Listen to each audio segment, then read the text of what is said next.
Hey everyone, Technomentor here. In today's video, I'm going to show you how to make Google Photos as default on your iPhone. So let's get started.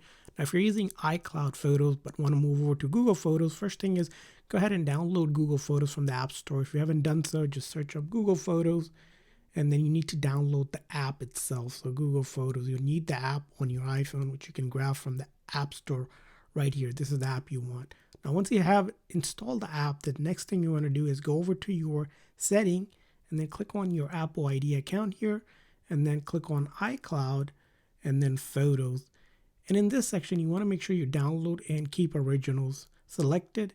With this setting turned on, you want to turn off syncing so you don't use Google Photos any longer to back up your photos on the cloud.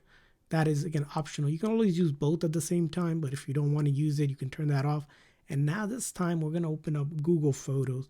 And once you open up Google Photos, you're going to tap on your profile and make sure you're signed into your Gmail account that you're going to be using. And after that, you're going to go to Photo Setting for Google and then click on Backup and then ensure Backup is turned on. And now you can start the backup process here. You should be able to just go ahead and start backing it up with the option. Now, keep in mind, this by default, Google only gives you 15 gigs. So you do need to get a bigger storage if you have, let's say, a lot of photos and videos. So keep that in mind. And then you'll have to pay, of course, for higher storage, more than 15 gigs. So that's how you do it.